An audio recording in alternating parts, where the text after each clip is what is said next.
in here for a second.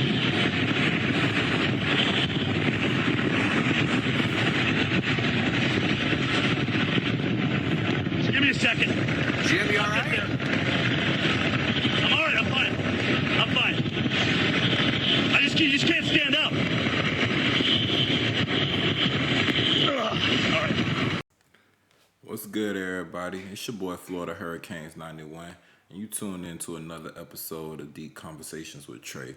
So on today's episode, we're going to be taking a look at the question, is the term white a classification of race in America, or is it a status? Now, the first thing we're going to really be looking at here is we're going to take a look at the Black Laws Dictionary, 4th edition. And before we get started, if you like the content, if you find it helpful or useful, go ahead and click the like button and subscribe. And feel free to drop a comment in the comment section.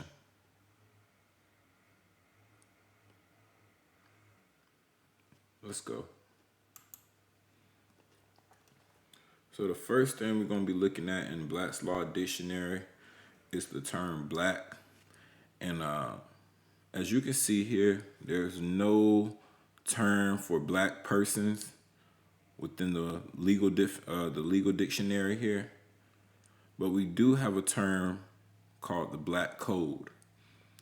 The Black Code reads, a name given collectively to the body of laws, statutes, and rules in force in various southern states prior to 1865, which regulated the institution of slavery, and particularly those forbidding their reception at public inns and on public conveyances, civil rights cases. All right, that's kind of important there, that date 1865, and you'll see when we go to white persons, you're going to kind of see why that date of 1865 is important. All right, so let's take a look at this. Let's flip over here to free white persons. So they don't have a term for white persons, but they do have one for free white persons. And we're going to read this really quick. Free white persons. Free white persons referred to in the Naturalization Act as amended, right? Keep that in mind, as amended right here by Act July 14th, 1870, has meaning naturally given to it when first used in First Stat. 103 C.3, meaning all persons belonging to the European races then commonly counted as white, right? Commonly counted as white, and their descendants, and including such descendants in other countries to which they have immigrated. All right, so the first half of this definition, we see that it was amended, which means it was changed, right? And it was changed as of the Act July 14th, 1870. So what they're telling you is, per the Reconstruction period, free white persons went under a change, okay? And then they started talking about the people who were commonly counted as white as actually being white. But before that, free white persons included more than just the people who were commonly counted as white. So let's read on. The definition goes on to state that it includes all European Jews, more or less intermixed with peoples of Celtic, Scandinavian, Teutonic, Iberian, Latin, Greek, and Slavic descent. It includes Magyars, Lapps, and Finns. All right, so when we're talking about the Magyars, we're talking about the Huns. They would eventually be known as the Huns, right? And Khazars, and different groups of Scythians, right? The Lapps and Finns, and the Basques of French descent, right? And Albanians. It includes the mixed Latin, Celtic, Iberian, and Moorish inhabitants of Spain and Portugal, the mixed Greek, Latin, Phoenician, and North African inhabitants of Sicily, and the mixed Slav, there go that Slav word, and Tartar inhabitants of South Russia. It does not mean Caucasian race. Right here. Right? It does not mean Caucasian race. Right? Aryan race, or Indo-European races, nor the mixed Indo-European, Dravidian, Semitic, and Mongolian peoples who inhabit Persia. That's a mouthful. That's a lot of information right there, right? Because now it's telling you that the Persians are a mixed Semitic and Mongolian peoples, right? And they inhabit that landmass we know as Persia, which today would be known as Iran. All right. Assyrian of Asiatic birth and descent will not be entitled to become a naturalized citizen of the United States as being a free white person. All right. So check that out, man. We sitting up here talking about we black, they're white, and this whole time we've been thinking that white was a racial classification. But prior to 1870, prior to Reconstruction, right? And even when we looked at the term black race, it told you that the black codes was used in 1865. So you see right here, we're talking about a short time span of 5 years when within this time period of Reconstruction, a gang of things changed. And this is why you hear me say, I don't refer to myself as black. I try not to use the term black because black refers to a status that it was really a label that they used to monitor and regulate slavery. All right. Also, white does not mean Caucasian. It's also a status. All right. And it included a gang of people. And these people that you're hearing, when we see like the words Moorish and Moor has always been synonymous with darker hue people. And what we don't realize is the Celtic, Scandinavian, Teutonic, all of these people were darker hue people at one point in time. Matter of fact, check this out. So this is Benjamin Franklin's Observations Concerning the Increase of Mankind, and this was written in 1751, right? 1751, way back in the 18th century, right? This is what he says, which leads me to add one remark, that the number of purely white people in the world is proportionally very small. All Africa is black or tawny, Asia chiefly tawny, America exclusive of the newcomers wholly so. And in Europe, the Spaniards, Italians, French, Russians, and Swedes are generally of what we call a swarthy complexion. As are the Germans also. The Saxons only accepted. The Saxons, you remember the Saxons? We kept talking about the Saxons, right?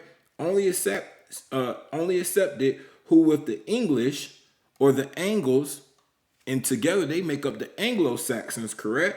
All right? Make the principal body of white people on the face of the earth.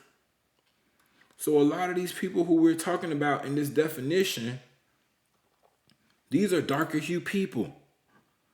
All right? When they're telling you the Magyars, Lapps, Finns, the Basques, however you want to say it, and the Albanians, right? It includes the mixed Latin, Celtic, Iberian, and Moorish inhabitants. We know who the Moors are, right? This is what they're telling you. These were all darker hue people. And I know we got some people out there that are saying, well, swarthy doesn't necessarily mean black. Well, let's look at that. All right, cool. So we see here the term black in the Oxford Etymology Dictionary of the English language, right? Right here, black, absorbing all light, right? In Old English, Blake, black, right? Old Scott, black ink. Old High German, blah, blah. And then it says Old Norse, blackard, dusky, black, doom, of unknown origin. In Middle English, confused with Blake, pale, wan, bleak, as we stated before, that it meant pale. Black has superseded swart in general use as a color name, right? So for all of these people out here telling you that swarthy doesn't mean black or dark-skinned people, they're talking about pale people with darker features. Tell them, bro, just kick rocks, man. They don't know what they're talking about, bro. It says right here, black has superseded swarth in general use. How do we generally use black as a color name? All right. It also says hence black, blacken, and blackamoor. So when they telling you that swarthy doesn't mean black or darker hue people, they're lying. They're lying. And this is what I'm telling you right here, that the Spaniards, Italians, French, Russians, and Swedes are generally of what we call a swarthy complexion, as are the Germans also. The Saxons only accepted who with the English make the principal body of white people on the face of the earth. All right. So now we're going to look at a couple of videos here that are going to reiterate what we're telling you, that white and black, these are statuses and not actual races of people. You're going to see what I'm saying here. Check this out. Do I look white to you? We are all rightfully concerned about communities like mine that are at serious risk of being undercounted in 2020 census. But something I'm particularly concerned about is the lack of representation on the form of people who look like me. Starting in 2015, a research effort spanned years under the previous administration, led by the Office of Management and Budget, by community organizations like Access and the Arab American Institute and many others, which pushed to add the new category to the 2020 survey called Middle Eastern North African, or what we call MENA. In 2015, Director, the category went into the field for testing, and based on the findings, the Census Bureau recommended the inclusion of MENA category in the 2020 census.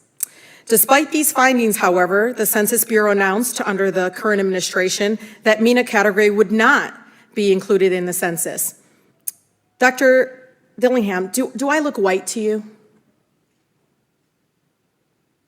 Congresswoman, I think that if you tell me what you identify with, and I think I would respect that. Sure. So, Director, are you aware that people like me who are Arab, Middle Eastern, North African have to indicate that they're white on the U.S. Census? Congresswoman, we actually have on the, and I understand, that there was a process in deciding, certainly before I got to the census, and there's a history to coming up with the questions and the race and the ethnicity categories, and that OMB. No, they ignored it. But Director, yes. But they ignored it. The previous administration decided to put MENA on the form. They ignored it.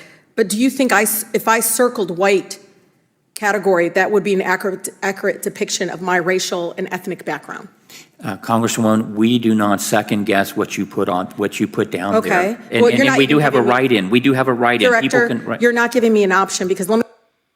All right, so y'all heard him say right there that they don't second guess what you classify yourself as, and they do have a write-in, which means that you knowing who you are trumps everything. And the second you agree to be what somebody else calls you or wants you to think that you are, you have now stamped and sealed that as the truth. They're not going to tell you who you are, even if they know that you are not being represented in the correct way. They know this, right? They are waiting for you to correct who you are. And they're probably not waiting on it. They're probably hoping that you never do. But at the end of the day, it's not going to be changed until you change it or we change it. You understand?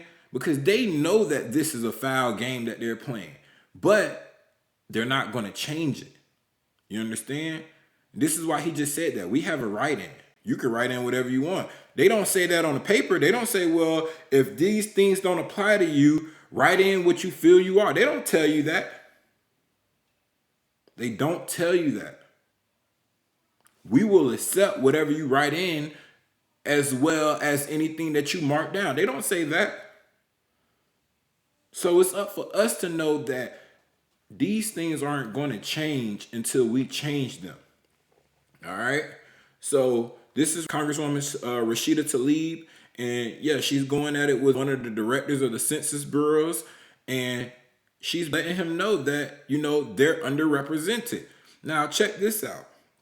At the time, it's much better now, but at the time in 1958, we couldn't eat in the restaurants in Louisville. We couldn't eat downtown. One day I saw two Africans go in with their robes and their turbans. They couldn't speak English. I heard the man say, "Let him in, they're not Negroes." I said, "Something's wrong. I can't say it's because I'm black, because they're so black and they're blue, but they went in." So I said, "Well, I get my Olympic gold medal, then I'll go in." He said something's wrong because I can't say that it's because I'm black, because two Africans who are clearly darker than me, they so black they blue. That's what he just said. And yet the lighter hue people said what? Let them in. They're not Negroes.